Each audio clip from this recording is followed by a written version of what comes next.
എന്തോ ഓടിക്കണം സൗണ്ട് കേട്ടൂലോ. കാവടി കാണാനൊക്കെ നല്ല രസമാണല്ലേ, അതിന്റെ ആടുന്നത് കാണാനായിട്ട് അതിനേക്കാൾ രസമാണ്. പക്ഷെ നമ്മൾ വിചാരിച്ച പോലത്തെ രസമൊന്നും ഇല്ല മക്കളെ ഇതൊന്ന് എടുത്തിട്ട് ആടാനായിട്ട്. ഇത് നോക്കി എത്ര ആൾക്കാരാ അതിന്റെ ചുറ്റിലും അതൊന്ന് ബാലൻസ് ചെയ്ത് നിർത്താന്ന്. അതിലൊരാൾക്ക് മര്യാദയ്ക്ക് അതൊന്നും ആടാനായിട്ട് പറ്റിയിട്ടില്ല. അപ്പൊ നിങ്ങളൊന്ന് ആലോചിച്ച് നോക്കിയേ, ഈ കാവടി ഒറ്റയ്ക്ക് ചുമന്നിട്ട് ആടുന്ന ആൾക്കാരുടെ കാര്യം.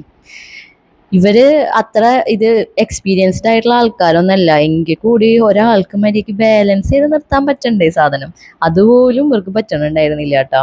ആകെ കൂടെ ഞാൻ ഫസ്റ്റിൽ ഇട്ടിട്ടുള്ള ആ വീഡിയോയില് കാണുന്നില്ലേ, ആ ആൾക്ക് മാത്രമാണ് അതൊന്നും മര്യാദയ്ക്ക് ബാലൻസ് ചെയ്ത് നിർത്താനായിട്ട് പറ്റിയത്. അതും ഒരു 5-10 സെക്കൻഡ് മാത്രമാണ് അത് ഹോൾഡ് ചെയ്ത് നിർത്താൻ പറ്റിയത് കേട്ടോ. വേറെ ഒരാൾക്ക് മര്യാദയ്ക്ക് അത് ബാലൻസ് ചെയ്ത് നിർത്താൻ വരെ പറ്റണുണ്ടായിരുന്നില്ല. അപ്പോൾ ആദ്യം തന്നെ നമ്മുടെ കാവടി നിങ്ങൾക്കൊന്ന് ഞാൻ പരിചയപ്പെടുത്തി തരാം.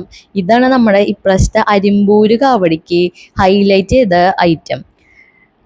ഞാൻ എൻ്റെ മുന്നത്തെ വീഡിയോയിൽ പറഞ്ഞിട്ടുണ്ടായിരുന്നു, എല്ലാ പ്രാവശ്യവും നമ്മുടെ കുറുക്കഞ്ചേരി കാവടിക്കാണ് മെയിനായിട്ടുള്ള സ്പെഷ്യൽ കാവടികൾ ഇറക്കാറുള്ളത് കേട്ടോ. പക്ഷെ ഇപ്രാവശ്യം നമ്മൾ അരിമ്പൂര് കാവടിക്കും ഇറക്കിയിട്ടുണ്ടായിരുന്നു. അപ്പോൾ ഇവനാണ് നമ്മുടെ പുലിക്കുട്ടി.